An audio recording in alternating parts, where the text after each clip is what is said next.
Bonjour Gladys, Bonjour. merci d'accepter de partager ton expérience sur le service civique. Et donc pour commencer, est-ce que tu accepterais de nous expliquer comment tu as découvert le service civique? Donc le service civique, je l'ai découvert car j'ai des amis qui l'ont fait. Suite à mon bac pro, moi je suis partie en études. J'ai des amis qui n'ont pas fait d'études ou qui ont arrêté et qui sont partis en service civique. Et au moment où j'ai arrêté mes études en fac d'histoire des arts, j'ai décidé de faire un service civique pendant 8 mois à Tours. D'accord. Et qu'est-ce qui t'a donné envie de le faire exactement? Dans un premier temps, c'était que j'avais le temps parce que je ne savais pas quoi faire après mes années de fac. Ensuite, c'était l'envie de m'engager. J'ai toujours aimé plus ou moins m'engager.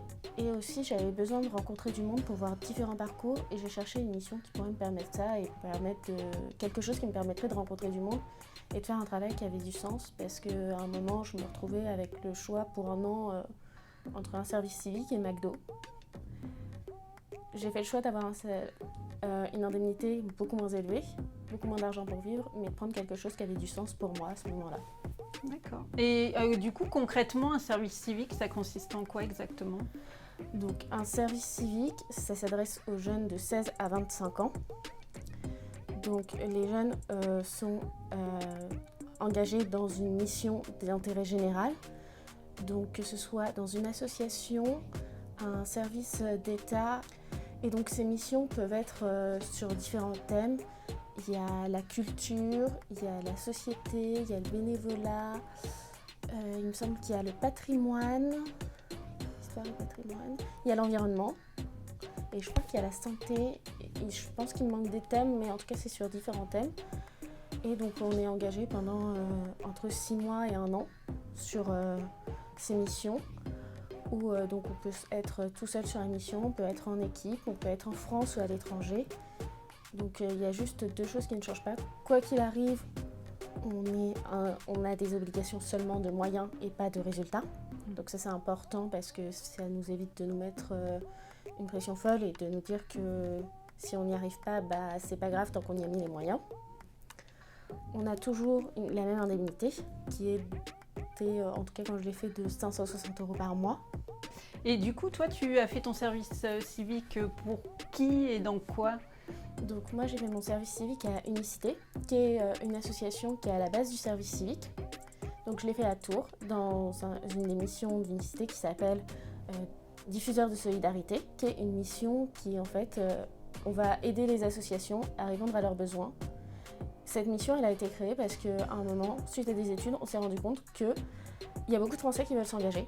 Presque 80% ou 90% des Français veulent s'engager. Mais il y en a très peu qui le font, parce qu'il y en a beaucoup qui se disent qu'ils ne peuvent pas le faire régulièrement, ils ne savent pas à qui aller voir, et ils n'ont pas d'idée de comment faire, ou ils n'y vont pas de leur plein gré. En fait, on a toujours un peu je le ferai demain. Et donc le but de notre mission, c'est un peu de promouvoir un engagement citoyen, mais pas forcément sur des mois ou des années, où on doit être toutes les semaines à aller faire quelque chose pendant des années. Ça va être un engagement ponctuel, par exemple pour la banque alimentaire quand ils font leur collecte. Donc d'aller chercher des personnes qui viennent aider. Et donc on mettait en place différents moyens de communication pour aller chercher ces personnes, et on allait également aider sur ces actions. Qu'est-ce que ça t'a apporté, ces mois passés au sein d'Unicité? Personnellement, déjà, ça m'a permis, juste vraiment d'un point de vue personnel sur ma vie, ça m'a permis de faire une pause et de regarder où j'en étais pour pouvoir avancer. Ça m'a permis de rencontrer beaucoup de monde et de voir plein de cursus différents à un moment où moi je cherchais le mien. Et donc de me dire que c'était pas grave si je trouvais pas du premier coup, et de relativiser certaines choses. Ça m'a également permis donc d'avoir une première expérience professionnalisante. Certes, on travaillait avec des associations, mais on a été en contact avec des entreprises, avec des mairies, avec différents corps de métier pour trouver les aides dont elles avaient besoin, pour mettre en place des partenariats ou des choses comme ça. Donc c'est aussi la première fois que j'avais, c'est tout bête, mais mes premiers salaires. Et donc la première fois que j'étais indépendante vis-à-vis de mes parents. Et ça aussi, c'était une expérience très intéressante pour moi. Et en plus, Ce qui est bien aussi dans le service civique, c'est qu'on nous accompagne à la gestion de ce premier salaire ou à la gestion dans la vie.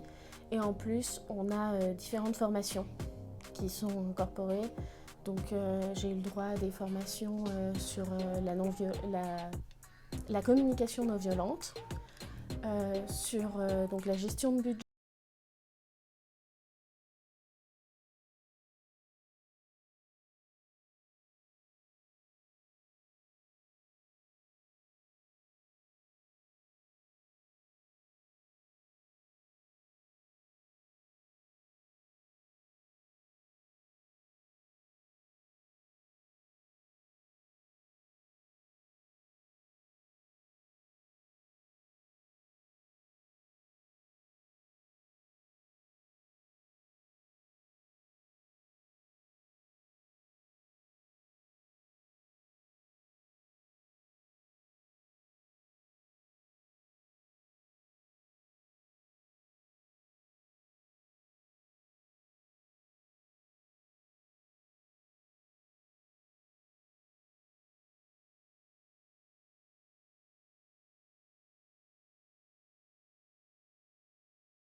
Il y a une plateforme nationale, donc de regarder ce qui vous plaît, ce qui vous tente.